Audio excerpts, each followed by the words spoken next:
DNA के साथ साथ अन्य कोशिकांग वाले केंद्रक को कोशिका से विभिन्न प्रयोगशाला तकनीकों का उपयोग करके पृथक किया जा सकता है। आप कोशिका घटकों को उनके आकार और भार के आधार पर पृथक कर सकते हैं। कोशिका प्रभाजन कोशिकीय संरचनाओं को पृथक करने की विधियों में से एक है। मानव शरीर सूक्ष्मदर्शी इकाइयों से बना होता है, जिन्हें कोशिकाएं कहते हैं। हालांकि हम उन्हें देख नहीं सकते, लेकिन उनमें से खरबों हमें जीवन देने के लिए मिलकर कार्य करते हैं। ये छोटी इकाइयां विभिन्न घटकों से बनती हैं, जिन्हें कोशिकांग के रूप में जाना जाता है। आइए देखें कि कोशिका कैसे दिखती है और उसके विभिन्न आंतरिक कोशिकांग और उनके कार्यों का अध्ययन करें।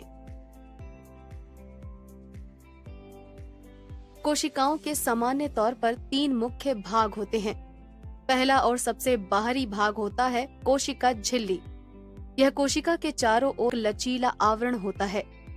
यह झिल्ली पदार्थों के आवागमन को नियंत्रित करती है। केवल कुछ पदार्थों को ही कोशिका में प्रवेश करने और छोड़ने की अनुमति होती है। इसके अलावा कोशिका के अंदर हम दूसरा भाग देखते हैं, जिसे कोशिका द्रव्य कहा जाता है।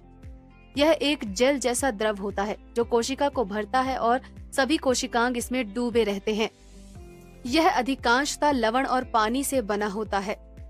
कोशिका द्रव के अंदर हम देखते हैं तीसरा भाग, एक बड़ी गोलाकार संरचना जिसे केंद्रक कहते हैं।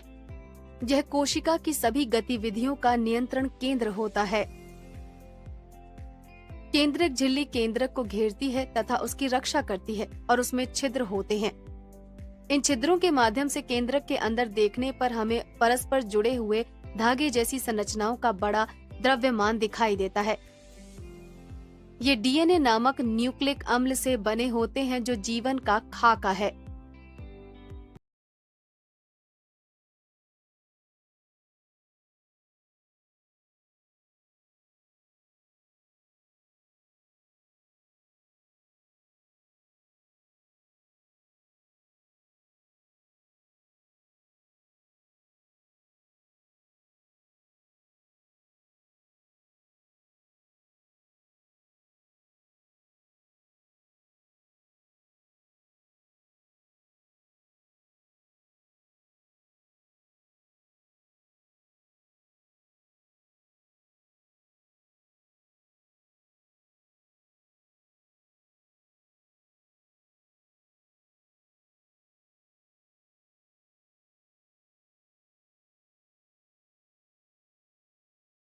यहाँ इसे रूपांतरित किया जाता है और अंततः कोशिका के दूसरे घटक में ले जाया जाता है, जिसे गोल्जी काय कहा जाता है।